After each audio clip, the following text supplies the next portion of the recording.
I am with Mike Allen. He is CEO of Eclipse Gold Mining. Mike is very familiar with the Nevada region where he's currently operating with Eclipse. But Mike, maybe you could catch us up on your previous experience in the Nevada region.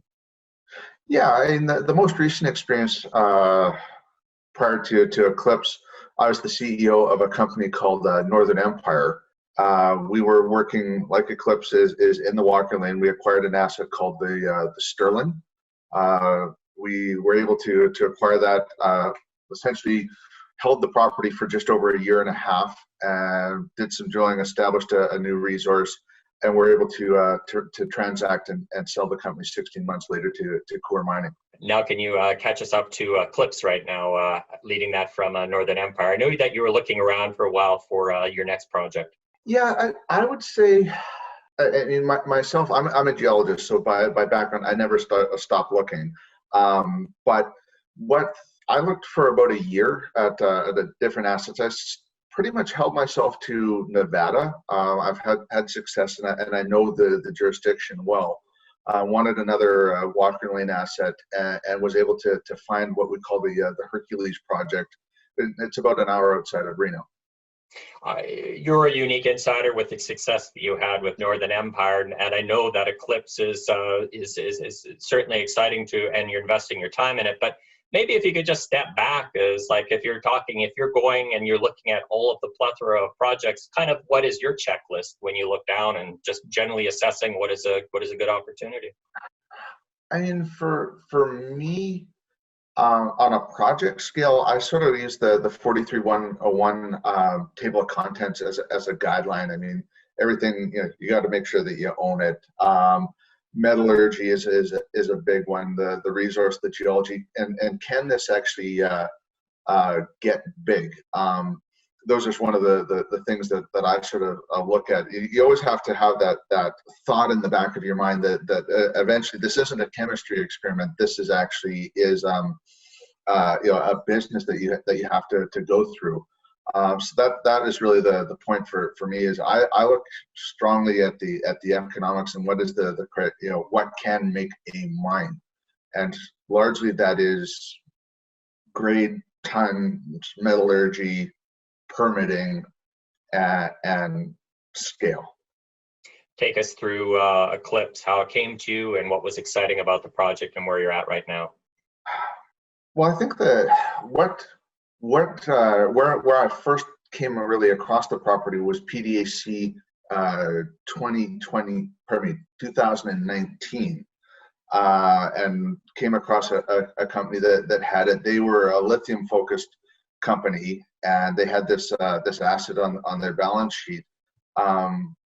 Looked worthy of taking a look at it. We went out there and had a look at it in May of last year, and what clearly shocked us was the scale of it. And that was probably the first impression. Was it's not what our impression was, that this is a small thing, has a chance, but would need some luck. And then when we get onto the site, the absolute scale of it was phenomenal. There was kilometers and kilometers of alteration and mineralization exposed at surface, and you just sort of went, whoa, this is not what I was expecting. And so it immediately checked that, okay, this has got scale. Then you go into the things of the more technical parts of it. What sort of grades were there? At the time, there were 20-gram surface samples that were around some historic drill holes that had some good numbers in it. And you say, okay, there's some grade here. We also did a dive into the permittability of it. That it's Nevada, and it's there's no hot button issues there for permitting. No First Nations, no sage grouse, nothing like that. Metallurgy, there was some preliminary metallurgy, and it looked like this project would trend towards being a heap leach. So you sort of got a really good idea. And then the final thing was that it was open for additional staking, and that was sort of along the lines of what we did with Northern. Was we had these deposits at Northern and at Hercules. We've got these showings, and then a whole area around it that had never been staked down or hadn't seen modern work on it. And so we were able to stake down 85 square kilometers, good sized land package. We were able to acquire some additional data that suggested there's drilling further to the south beyond what we originally had. There's holes there 38 meters at 0.64. So there's more grade to be had. And it really gives you that sense that you're into a system that is truly big in Nevada. And it was quite, I don't know, coup is that the right word? But it was quite a thing to come up with in this day and age. What is the stage that you're at right now? We're drilling. You know, the whole COVID thing, you know, various jurisdictions have had ups, downs, turn things on. Quebec just went back, but Nevada maintained that mining is an essential business. And we took the step of before we really got going with our drill program, of asking our contractors, let's put some thought together here and do a COVID standard operating procedure. Let's make sure everybody's you know, socially distancing, have a good safety meeting. We're also checking temperatures of all the employees when they come on shift, when they go off shift. So if anybody starts running a fever, we've got a way of dealing with that. So, and that's one of the real advantages of doing work in Nevada, is the contractors all have got standard operating procedures for various things, and we're just able to modify one quickly and get an idea as to how we were going to manage this situation. Has there been any other impact larger for people like yourselves as far as dealing with COVID, either from suppliers getting parts or coordinating the suppliers? I think that the coordination is probably the biggest thing. You know, when it was just about the middle of March, Nevada declared a state of emergency, similar to what happened in Canada, and they closed all non-essential businesses. And there was about a week while we were creating our standard operating procedure where nobody really knew what an essential business was. And then the government came out and defined it. But you know, the drillers were concerned about, you know, being able to get, you know, decent places to stay, you know, supplies for cleaning of equipment to maintain their safety. And so I think it's really probably been the biggest disruption, and I think that's what we're going to see going forward, is sort of that supply chain trickle down of people not working, and then you know, how that impacts downstream users of products. You know, you're specific to Nevada, but I know that you're tied in with the industry. Talking to other people, have you noticed an impact upon people that are in different regions or at different stages at all? I mean, off the top of my head, I think that, you know, Mexico shut down mining period the end.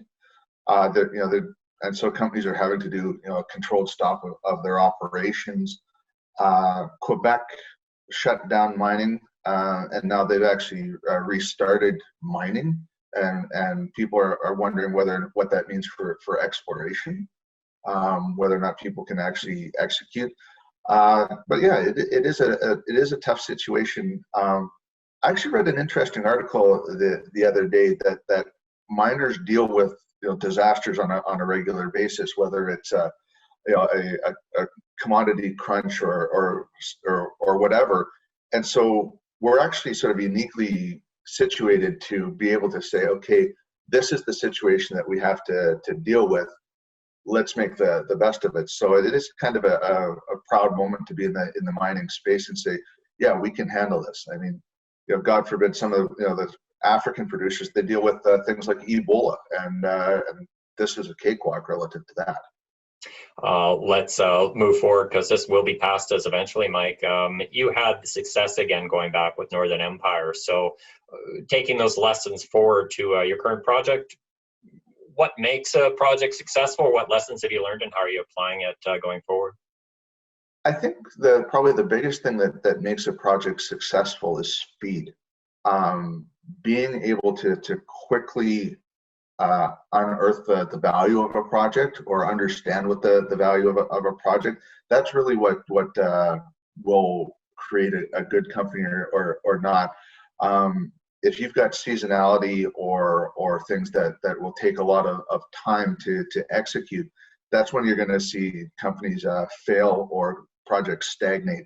And so I think with Eclipse, the big thing that we've got, given our management team, given our location, is that we can actually execute quickly. It's Nevada. You can work year round. You've got a management team that can raise capital in any situation, and we can execute this project and really unearth the value in the business. That's probably the key thing for us. Mike Allen, CEO of Eclipse Gold Mining, thank you very much for your time. Thank you.